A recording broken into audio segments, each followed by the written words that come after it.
Hello, and welcome to a presentation from the Special and Area Studies Collections Department at the George A. Smathers Libraries at the University of Florida. This is James Cusick, curator for the P.K. Yonge Library of Florida History. And today I would like to talk to you a little bit about map making and early Florida maps. I chose this topic because many of you may collect maps or have one framed in your home. And by looking at Florida maps, we can learn something about historic maps in general. Let's take a look, for example, at this beautiful 18th century map of North America. This map was printed by Johann Baptist Holman in 1763, but it's actually based on an earlier map. In fact, it's almost an exact replica of an earlier map, made by the cartographer Guillaume de Lille in 1718 to show French colonial America. So immediately, we learned several things from this map. First, it tells us that map makers and printers copied each other. This was common. A popular map might be republished in a half-dozen versions and in different languages. Second, maps bore messages. De Lille's 1718 map was a boast about French possessions in North America. He squeezed all the English colonies up against the Atlantic coast, ignoring English claims to lands further west than the Appalachian Mountains. Holman, in this later version, dramatized the boundaries by showing French possessions in yellow, English possessions in green, and Spanish possessions in pink. Ironically, by the time Holman republished this map in 1763, France had lost all its North American territory in the French and Indian War. So this map, pretty as it is, was obsolete when it came out. Other features on this map are also common for early printed maps. Let me show you some of those features using what I call my map Bible, F.J. Manasek's Collecting Old Maps, originally published in 1998 and subsequently in an edition from 2015. It's an excellent starter text for map collecting, and it tells you how maps were made during the 16th, 17th, and 18th centuries, and typical elements you will see on maps that were printed before 1800. Here, for example, is an aspect of map technology. Manasek is showing us a cartouche. That's a kind of place name or nameplate that appeared on most maps. Below it, however, you will notice an area in gray, including a long gray line, that represents the plate line. Now, maps were originally made by etching images into thin copper plates, and the plate was then inked and the excess ink wiped off. You can see the process of inking a text plate here in this picture. Once the plate was inked, a piece of paper would be laid onto the plate, and then the plate would be pressed against a platen, part of the printing press, at great pressure. The pressure was so great that the plate usually bit into the surface of the paper and caused a depression.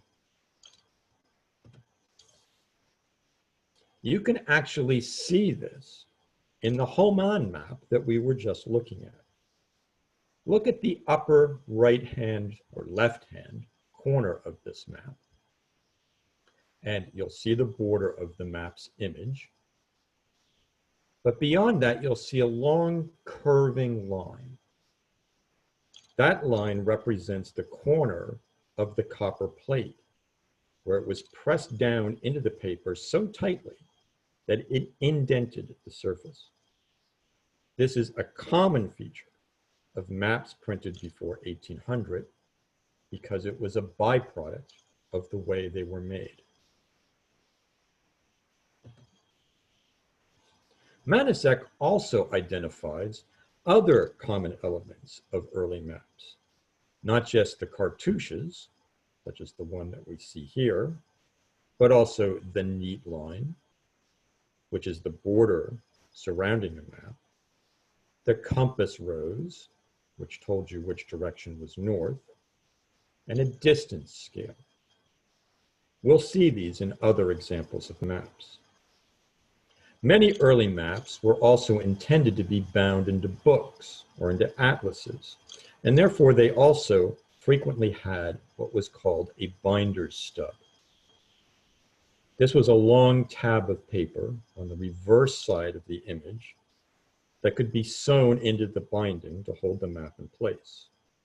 Although you could not see it, the Holman map, which is quite large, has just such a stub on its reverse side, running down the middle of the paper from top to bottom. That map would have been folded and then bound into a book. Here, next, is a classic map of Florida, published by Abraham Ortelius from 1584. The Latin title identifies it as being an addition to his atlas called Theatrum Orbis Terrarum. You can see it has a neat line bordering the map, 2 cartouches, and a distance scale that's incorporated into the framing. This map was based on accounts of Hernando de Soto's 1539 expedition to North America and shows the supposed locations of many of the Indian settlements through which his expedition passed. Excuse me. Early Florida place names that occur on this map include the name Cape Canaveral, one of the first place names in the modern history of the United States to appear on a map. Another feature of this map, common to early maps, is that it is hand-colored. Maps were printed in black ink on white paper. If the purchaser of an atlas or a map wanted it in color, he had to make a contract with an artist to add color tinting. Because of this, no 2 copies of the Ortelius map are ever identical. The coloring in them depended on the choices of the individual artist.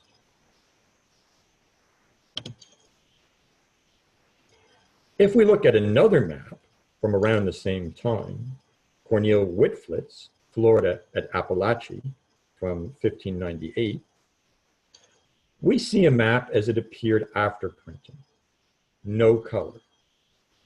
You might also notice that both this map and the previous one show a very crude, cookie cutter type of coastline for Florida. Maps like these were meant to be illustrations of new lands and new discoveries, and to convey some information about the landforms and places, but they were not based on surveys or measurements.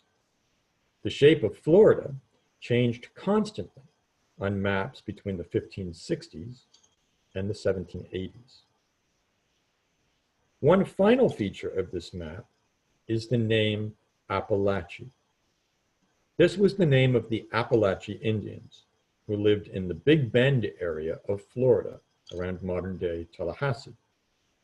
However, their name was more broadly applied, and it became the name for the Appalachian Mountains, which were far outside their homeland.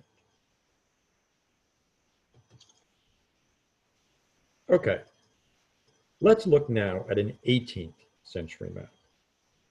You'll like this one, Thomas Kitchen's new and accurate map of East and West Florida.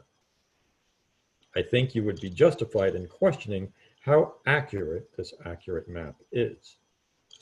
The peninsula is cut up into so many waterways, it looks like a jigsaw puzzle. You may also notice that the panhandle is unusually long. That's because in 1765, when this map was printed, the panhandle extended all the way to the Mississippi River instead of to the Perdido, as it does today. This is actually a very small map, smaller than an 8.5 by 11 sheet of paper, and was printed primarily to promote settlement in Florida.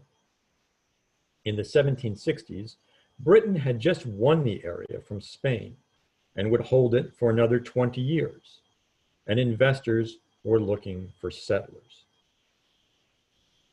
Kitchen's message seems to be that Florida is still an unknown place at this time, and apparently quite inundated. Maybe not the best message for would-be colonists. You'll note also that this particular printing of the map is atrociously hand-colored. If the owner paid for that hand tinting, he did not get his money's worth. Kitchen's map seems to be something of an exception, however, because during the 18th century, maps of Florida do become more accurate, reflecting general trends in map making, with coasts and bays that we can easily recognize.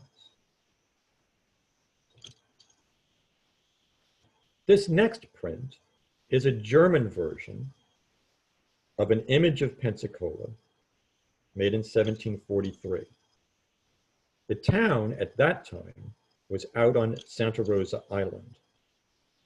This print has been extremely important because when archaeologists uncovered that settlement in 2002, they were able to use this print to help identify the foundations of buildings.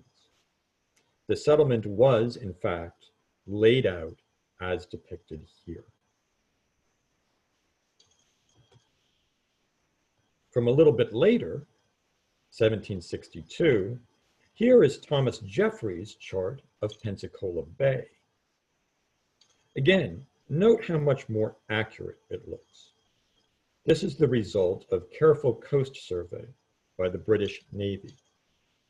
There are soundings of depths for the channels and a fairly careful rendering of the coast. This was very much the trend in map making from the 1760s on. Maps were an important tool of empire, and people wanted them for information, and they wanted the information to be, at least by 18th century standards, up to date. Well, we've been looking mostly at printed maps, but of course, before you could make a print of a map, you had to draw it or render it so that you could etch the printing plate. Here, for example, from the Second Seminole War, is Electus Bacchus's sketch of South Florida, done with pen and ink. The American military made hundreds of maps like this during its long conflict with the Seminole Indians from 1835 to 1842. There were good strategic reasons behind this map making. The Army needed to know the course of rivers and the routes between forts. You can see from the adjacent satellite image of Florida just how closely Bacchus's rendering is to the actual Florida terrain. So now you have a little background on how early printed maps were made, some of the reasons why they were made, some of the features that are always associated with them, and how maps changed over time. All the printed maps you saw were made from copper plates. That technology lasted into the 19th century, but was changing by the time of the American Civil War. It was replaced first by lithographic printing, and then by modern offset and other types of printing. Here, for our final map, is one that we certainly all know. It's the classic National Geographic map. I'm willing to bet we all have at least one of these somewhere in our homes. But take a look at how this map differs from the earlier ones. It is certainly high in accuracy. It is also printed in color.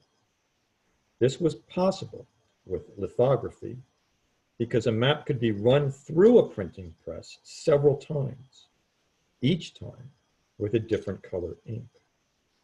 No more hand coloring or indented plate impressions on these maps. Maps could be printed in elaborate color, and many copies could be run off quickly. Maps like this one also tended to focus on the man-made features of a landscape rather than the natural ones: roads, highways, railways, etc.